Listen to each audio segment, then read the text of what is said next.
Olá, internautas da Jovem Pan Online, seja muito bem-vinda a esta nossa conversa ao vivo no Espaço Online de hoje. Nós vamos falar sobre a saúde feminina. Uma das questões que preocupam muito todas as mulheres é a possibilidade de se desenvolver a endometriose, que é uma doença muito preocupante que pode até causar a infertilidade.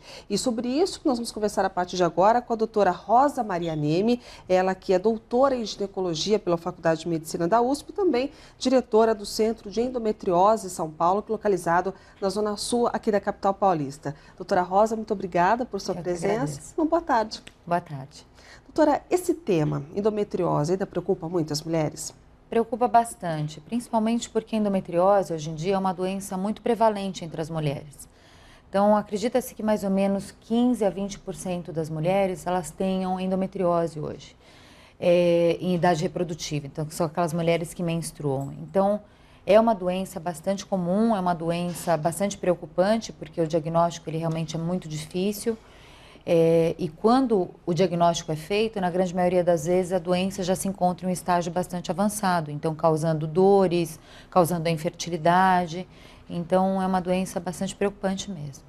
Doutora, a partir de que momento a mulher percebe que pode estar com algo errado esse organismo? Então, na verdade, ela deve ficar muito atenta aos sintomas. Não que a endometriose, ela dê sempre sintomas, porque há casos de endometriose onde a mulher não tem nenhum sintoma e ela vai descobrir que ela tem endometriose somente quando ela tenta engravidar, ela começa a tentar engravidar.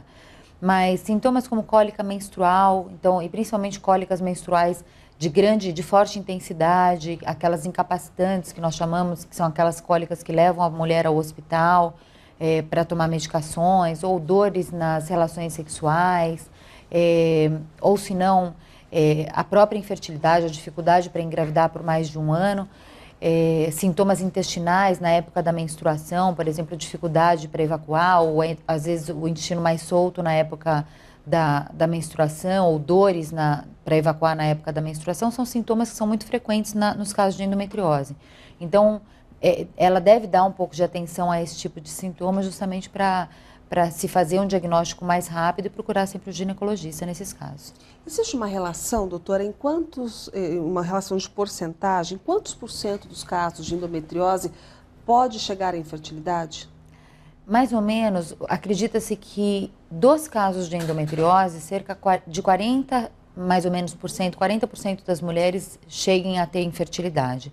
E dos casos de infertilidade, 30% das mulheres têm, 30% a 40% têm endometriose. O que essa doença, na verdade, provoca do ponto de vista fisiológico que incapacita a mulher para ser mãe? Então, ninguém sabe muito bem, porque a endometriose, ela é a presença do endométrio, que é o tecido dentro do útero, localizado fora do útero. Então, esse tecido, ninguém sabe como ele chega nesses locais, como ovário, intestino, bexiga, peritônio, que é o tecido que envolve os órgãos por dentro, ou locais mais atípicos, como, por exemplo, o cérebro, pulmão, septo nasal. Então, tem casos de endometriose em outros locais também, mas ninguém sabe exatamente como esse tecido chega lá. O que nós acreditamos hoje em dia é que ela tem uma predisposição genética a desenvolver a doença.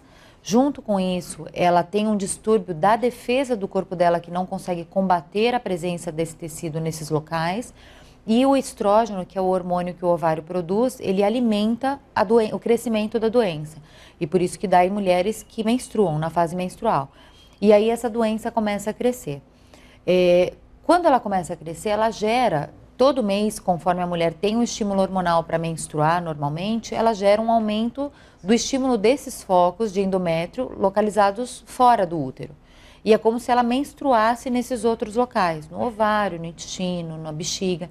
Não ocorre exatamente uma menstruação, mas ocorre um processo inflamatório bastante importante.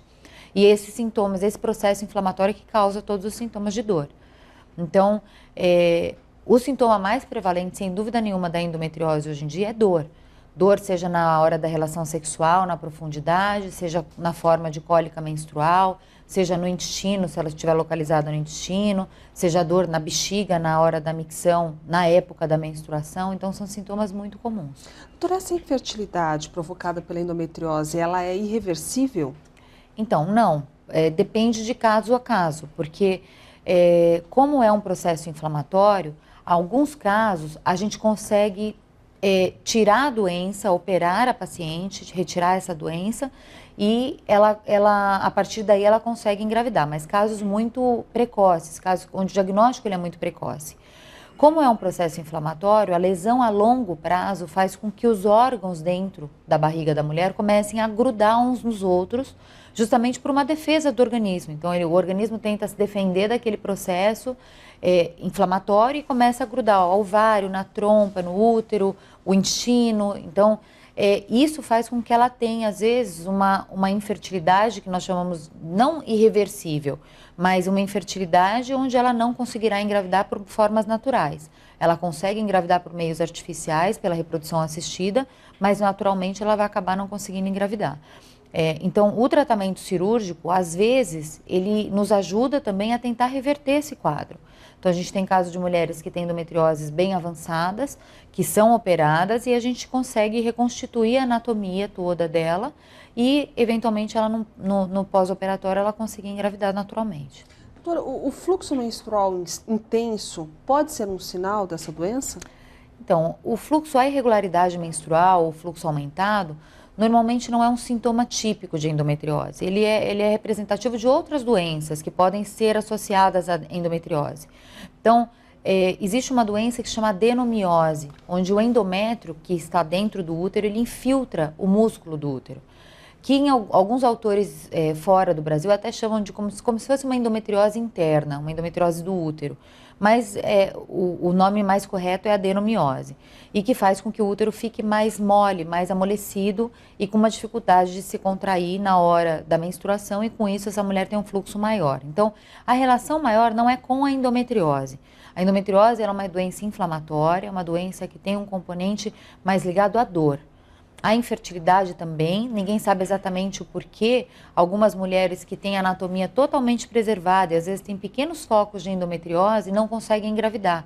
Então, talvez por esse fator inflamatório levar algum malefício para o óvulo ou até para implantação do embrião dentro do útero, ninguém sabe muito bem.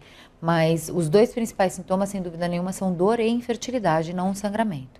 Doutora, que tipos de fatores externos também podem contribuir para o surgimento dessa doença? Então, como é uma doença que tem uma relação muito grande com a imunidade, então a gente sabe que as mulheres, isso é comprovado já na literatura médica mundial, que existem alguns distúrbios da imunidade dessas mulheres. Então, são mulheres que elas têm alguns fatores de defesa do corpo alterados, então com uma quantidade às vezes maior, mas com uma função diminuída. Então, aquela célula que iria até o foco de endometriose e sumiria com aquela célula, comeria, fagocitaria essa célula, ela não consegue fazer isso. Então, a gente já sabe que existe esse fator imunológico. E fatores externos ligados à imunidade podem contribuir de uma forma maléfica para a doença.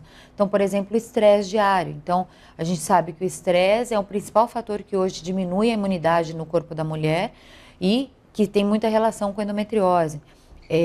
Isso leva a mais ansiedade. Então, a mulher que é mais ansiosa tem menos imunidade, porque também contribui dessa mesma forma. Alguns fatores ligados, por exemplo, à alimentação. Então, a gente sabe que a alimentação mais rica em alimentos que tenham alguma ligação com estrógeno, por exemplo, derivados de soja, alimentos transgênicos que acabam, ou frangos que são engordados com hormônio. O hormônio que é usado para isso é o próprio estrógeno. Então, tudo isso acaba fazendo com que essa mulher tenha uma predisposição maior, então, digamos, um fator ambiental que poderia prejudicar a doença.